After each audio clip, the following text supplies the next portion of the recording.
Hello everyone, welcome back to Access Academy online platform, a way of entering or reaching a destination. So, आज सुद्धा आपण काय करणार आहोत तर इयत्ता 8वीचा बुद्धिमत्तेचा NMMS साठी बुद्धिमत्तेचा जो पेपर आहे त्यातील आपला चॅप्टर सुरू होता कुठला तर संख्या आणि त्यातला आपण सब युनिट पाहणार आहोत 1.4 आहे बघा चुकीचे पद ओळखणे. अगदी सोपा पॅटर्न आहे हा पण म्हणजे संख्या हा जो चॅप्टर आहे आपला त्यातले आपण जे 1.1, 1.2, 1.3 आता 1.4 हे जे चॅप्टर आहेत ते अगदी बेसिक आहेत आणि या चॅप्टरवर आपल्याला आउट ऑफ मार्क्स हे मिळू शकतात. त्यामुळे बघा विदाउट वेस्टिंग टाइम आपण आपल्या चॅप्टरकडे वळूया.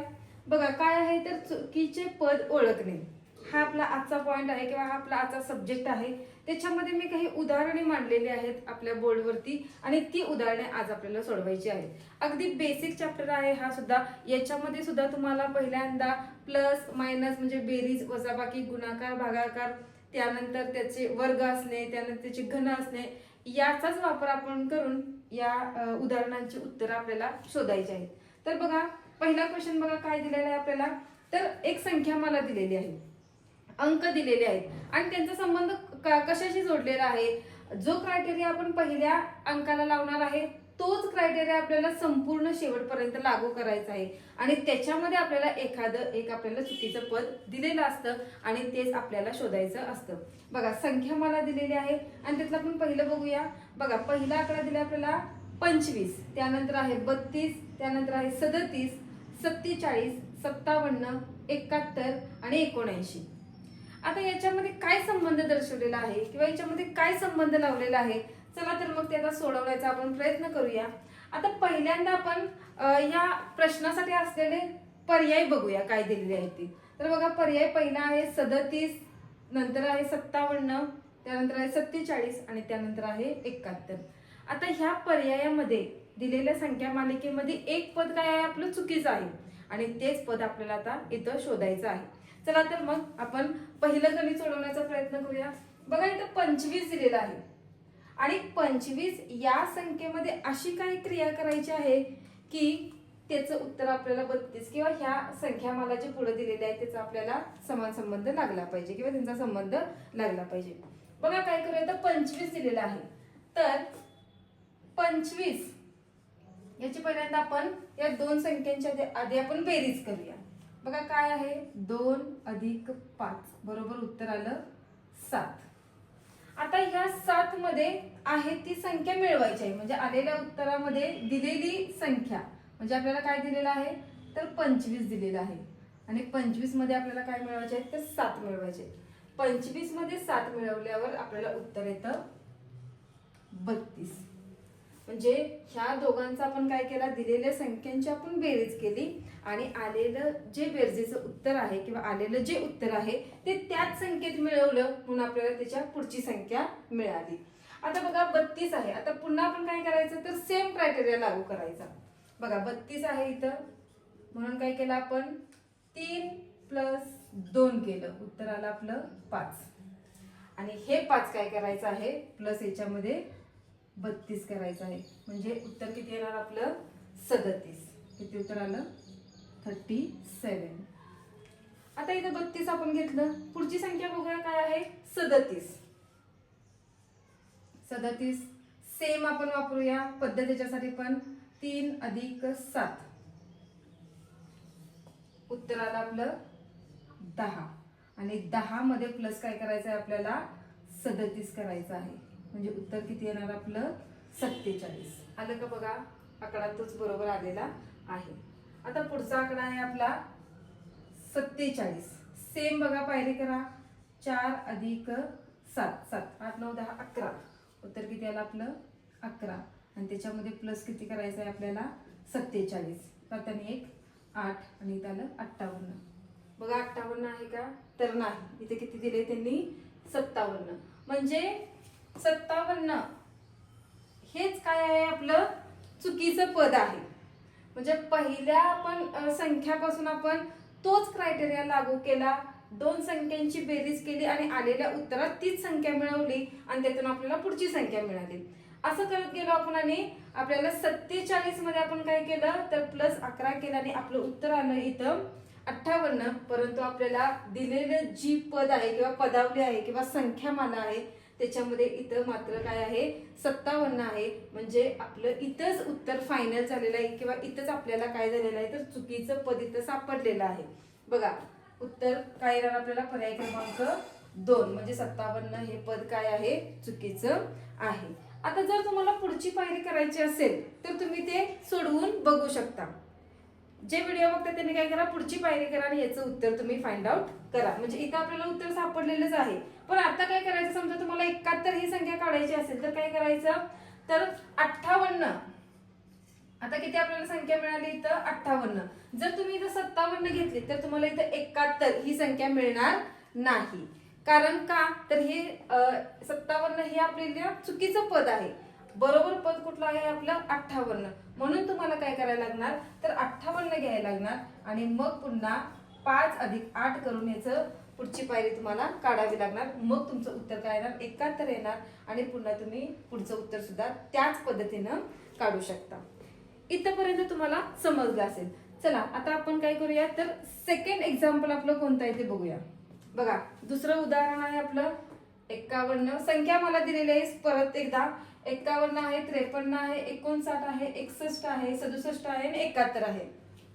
आता जेव्हा आपण ही संख्या मला बघतो किंवा जेव्हा आपण अशा संख्या बघतो तेव्हा आपल्याला लगेच समजतं की ह्या सर्व संख्या काय आहेत तर मूळ संख्या आहेत आणि 51 ही मूळ संख्या नाही. दिलेल्या म्हणजे 53 59 61 67 आणि 71 ह्या काय आहेत आपल्या तर सगळ्या मूळ संख्या आहेत आणि 51 मात्र ही मूळ संख्या नाही. म्हणून लगेच आपण जेव्हा संख्या माला बघतो त्यावेळेस आपल्याला लगेच उत्तर हे क्लिक होतं. त्यासाठी आपल्याला काय पाहिजे तर मूळ संख्या समसंख्या विषम संख्या ह्या आपल्या पाठ असणं गरजेचं आहे. त्यामुळे काय होतं असे जर प्रश्न आले तर त्याची उत्तर आपल्याला लगेच क्लिक होतात. चला आपण आता पुढचं काय प्रश्न आहे तो बघूया. बघा क्वेश्चन नंबर 3 काय दिलाय बघा. प्रश्न क्रमांक 3 मध्ये काय दाखवले बघा तर पुन्हा एकदा संख्या मला मांडलेली आहे मी. त्याच्यामध्ये संख्या दिलेली आहे 1 1 2 6 24 आणि 80.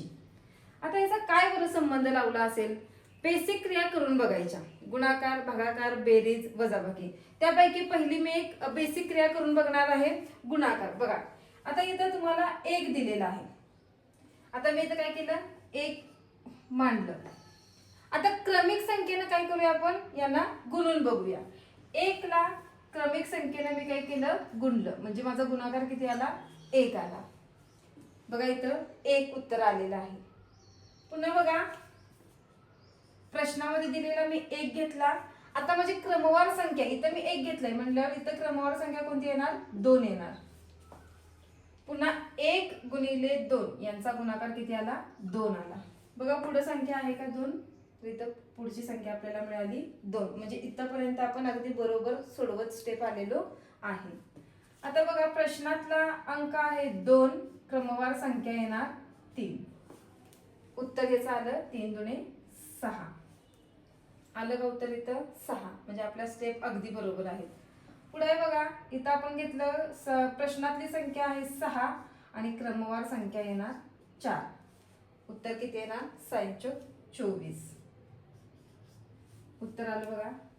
म्हणजे दिलेल्या प्रश्नामधल्या संख्या आपल्याला इथं फाइंड आउट होत आहेत. पुन्हा प्रश्नामध्ये दिलेली संख्या आहे 24 क्रमवार संख्या येणार 5. उत्तर किती येणार इथं 120.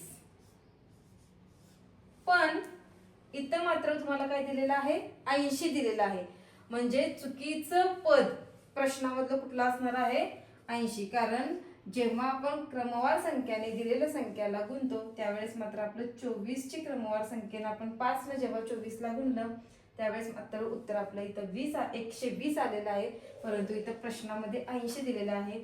म्हणून पर्याय क्रमांक 4 हे काय आहे इथलं ऑप्शन बरोबर आहे किंवा चुकीचं पद आपलं 80 असणार आहे. म्हणजे अशा बेसिक क्रिया करून आपल्याला जो समान संबंध पुढच्या अंकांसाठी दर्शवलेला आहे त्याचा आपण समान संबंध लावत त्याचं उत्तर फाइंड आउट करायचं असतं. देन लास्ट गणित बघा काय आहे क्वेश्चन नंबर 4 काय आहे, तर इथे तुम्हाला दिले बघा 6 देणं आहे 13, 27, 53, 111, 223 आणि 447. आता याच्यामध्ये काय केलंय बघा, तर 6 ही संख्या दिली आणि त्याच्यानंतर 13 दिली. बघा काय करूया, आता आपल्याला अशी काहीतरी क्रिया करायला पाहिजे की ते उत्तर आपल्याला 13 आलं पाहिजे. 6 ला 2 ने भागून बघूया, 6 दुने 12, पण आपल्याला 13 उत्तर आलं पाहिजे म्हणून मी त्याच्यामध्ये +1 केलं, +1 केलं, बरोबर 13 आलं. म्हणजे ही जी पायरी आहे ती जर पायरी या सर्व संख्यांना लागू झाली तर आपल्याला याच्यातून उत्तर हे मिळू शकतं. आता बघा 6 झाला आपण आकडा घेतला, पुढचा आकडा प्रश्नातला घेऊया 13. 13 गुणिले 2, 13 दुने 26, अधिक 1 करूया, बरोबर 27. बघा 27 आहे का, 27 हे उत्तर, म्हणजे प्रश्नामध्ये ती संख्या आलेली आहे. म्हणजे जी आपण पायरी ठरवलेली आहे त्या पायऱ्यानुसार आपल्याला हे गणित सुटू शकतं. पुन्हा बघा आता इथे 27 आहे, गुणिले 2 करूया, 7 दुने 14, 1 2 4 आणि 5, 54 अधिक 1 किती आलं आपल्याला उत्तर इथं 55. बघा इथं किती दिलेलं आहे त्यांनी 53. म्हणजे इथंच आपल्याला काय झालेलं आहे, तर इथं आपल्याला चुकीचं पद जे आहे इथंच आपल्याला सापडलेलं आहे. म्हणजे आपण जर 27 गुणिले 2 म्हणजे ज्या पहिल्या 2 पायऱ्या सोडवल्या त्याच पद्धतीने आपण 27 ची पायरी सोडवली, परंतु 27 गुणिले 2 केल्यानंतर आपलं उत्तर 54 आलं आणि प्लस जे आपण वर केलं +1 म्हणूनच आपण तिसऱ्या याच्यामध्ये पण काय केलं +1 केलं. 54 अधिक 1 केल्यानंतर उत्तर येतं 55. परंतु प्रश्नामध्ये इथं 53 आकडा दिलेला आहे किंवा 53 ही संख्या दिलेली आहे, त्यामुळे आपलं चुकीचं पद या प्रश्नामधलं आपल्याला चुकीचं पद हे इथं सापडलेलं आहे, म्हणून पर्याय क्रमांक 2 हे काय आहे, आपलं चुकीचं पद आहे. सेम मी सांगेन तुम्हाला, जर तुम्हाला पुढचं उदाहरण सोडवून बघायचं असेल किंवा पुढचं राहिलेलं उदाहरण तुम्ही सोडवायचं आहे आणि कमेंटमध्ये मला हे याचं उत्तर तुम्हाला निघलं किंवा नाही किंवा काढता आलं किंवा नाही ते मला कमेंट बॉक्समध्ये सांगायचं आहे. बघा आता इथं 53 हा अंक घेऊन जर तुम्ही पुढचं उदाहरण सोडवलं तर तुमचे पुढील अंक हे चुकीचे येणार आहेत. आपल्याला कोणता अंक घेतला पाहिजे, तर 55 हा अंक घेऊन काय करायचं आहे, तर राहिलेले जे 3 अंक आहेत त्याचं तुम्हाला उत्तर काढायची आहेत आणि बघायचं आहे की हा जो प्रश्न आहे तो आपल्याला सॉल्व्ह होतोय का. ठीक आहे, म्हणजे मला इथं उत्तर सापडले त्यामुळे मी पुढचं सोडवण्याच्या किंवा मी पुढचं सोडवणार नाही, कारण काय असतं तर आपल्याला टाइम लिमिट असतो क्वेश्चन पेपर सोडवण्यासाठी, त्यामुळे जिथं आपल्याला उत्तर फाइंड आउट होतं तिथनं आपण काय केलं पाहिजे, ते उत्तर लगेच शोधून पुढचा प्रश्न आपण सोडवण्याकडे लक्ष दिलं पाहिजे. बघा आजचा आपला सेशन होता चुकीचं पद ओळखणे. अगदी बेसिक कन्सेप्ट वापरून आपण ही जी उदाहरणं आहेत ती सोडवू शकतो. आणि जो संख्या हा जो आपला चॅप्टर आहे त्याच्यामध्ये सर्व बेसिक क्रियेवरच हा आपला संख्यावाला जो चॅप्टर आहे तो बेसिक क्रियेवरच अवलंबून आहे. त्यामुळे याच्यामधले जे मार्क्स आहेत ते आपल्या हातातून निघता कामा नये किंवा आपल्या हातातून सुटता कामा नये. याच्यामध्ये आपल्याला आउट ऑफ मार्क्स मिळालेच पाहिजेत. आणि जर तुम्हाला आजचा हा सेशन आवडला असेल तर लाईक करा, शेअर करा, सबस्क्राईब करा आणि असेच नवनवीन व्हिडिओ आमचे पाहत राहा. थँक्यू.